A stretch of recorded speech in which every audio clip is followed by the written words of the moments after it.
Several months ago, I did a video about SB 1160. This was a proposed California law that would require yearly gun registration. Well, as of today, I suspect that 1160 is now officially dead.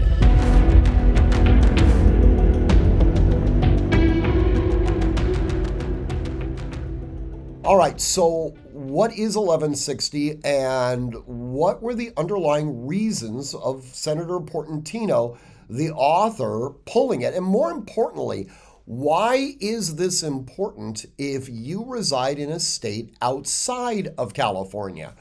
Well, it's important. Let's start with that first. It's important for non-California residents for two important reasons. Number one, it's a window for you to see how anti-gun legislatures are attempting to circumvent Bruin. Number two, and this is probably most critically important, is that California has a way of acting as a pathogen. What happens in California has a way of making it into other states. Make no misunderstandings about this. It requires eternal vigilance when it comes to watching what a state legislature is doing. In every single state, there is a small handful of anti-gun activists, and they will petition a state legislature just like anyone else would. And if you're not hyper vigilant, even though you live in a state in which you would consider it to be putatively pro 2A, you could suddenly find yourself behind the eight ball. Vigilance is incredibly important.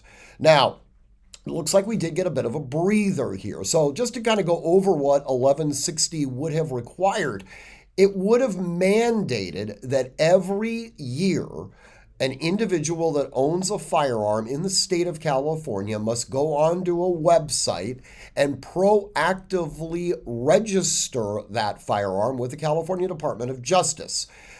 There would be, of course, a nominal fee for going through this exercise. The bill doesn't specify exactly what that fee would be. It also would require a time commitment. Now, if you only had one or two firearms, I don't suspect that the time required to do this would be terribly long. But if you own several dozen firearms, it might require you to take a day or two off of work to go through this entire process. More importantly, the entire law as drafted is foundationally unconstitutional. What's interesting is it has absolutely nothing to do with Bruin on this one, although if we were to subject it to a Bruin analysis, it would in fact fail.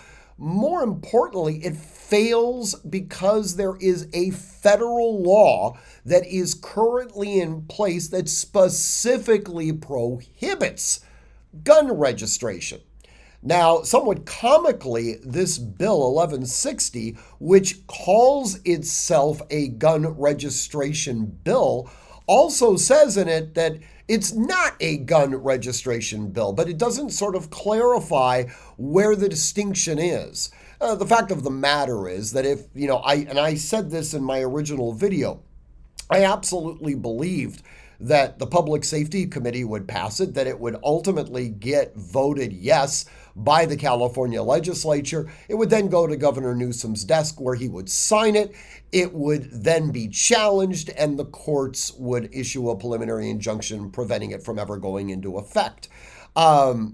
This is sort of consistent with Anthony Portantino.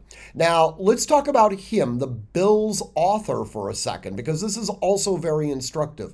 If you are a California resident and a gun owner, you are probably well aware of Senator Anthony Portantino. Virtually all of the anti-gun legislation that's been drafted over the last number of years has had his name on it. Now, he did not draft this legislation himself at a Starbucks late at night. He received this legislation from anti-gun political action committees. Moms Demand Action, Every Town Against Gun Violence, all those different groups. They were the ones who drafted the legislation, wrote a check, handed it to him, and then he submitted it to the California legislature. This, again, is also quite important because even though Senator Portantino's time is now limited in politics, those anti-gun political action committees aren't going away, and they still are going to try to do this in other jurisdictions as well.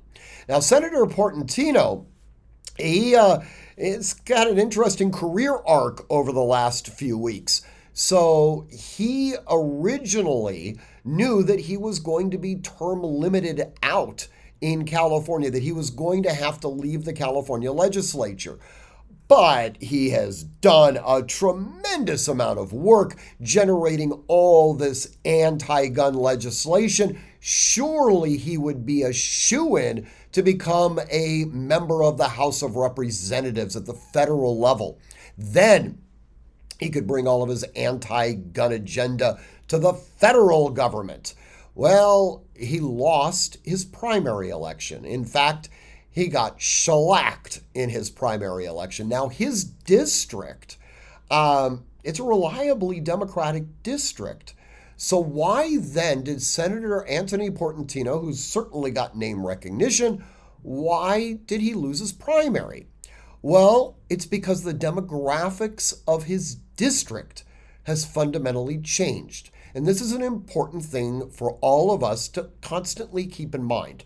You know, if we were to go back prior to the toilet paper wars, say back to 2015, if we were to look at the political demographics of the Second Amendment community, it was largely politically conservative. Now, it does not suggest that there weren't some liberals that were within the Second Amendment community, but by and large, it was a fairly conservative group.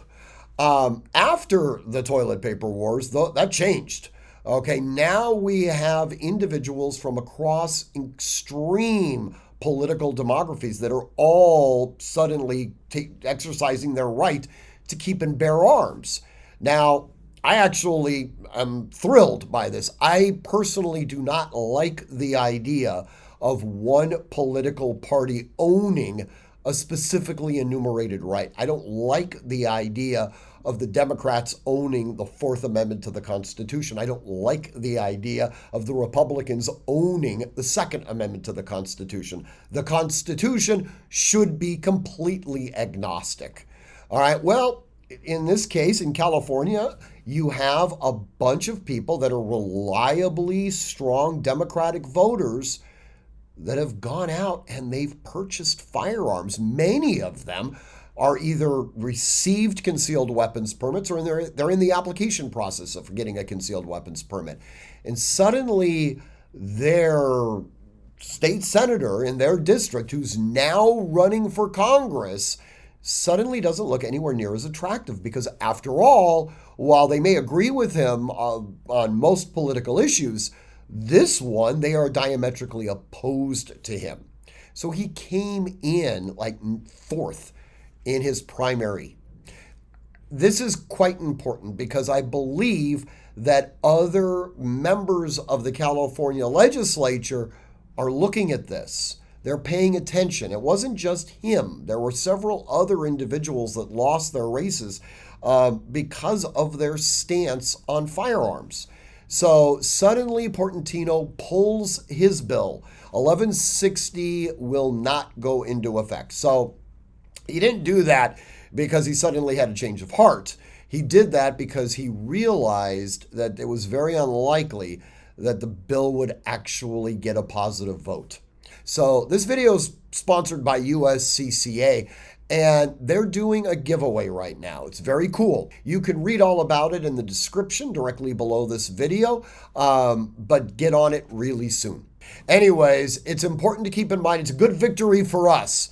All right, there's no question about that. I really didn't think this law was going to go into effect regardless, but it's one less headache that we have to be focused on. In any event, if you would like to email me, certainly do so at stephen@artemishq.com.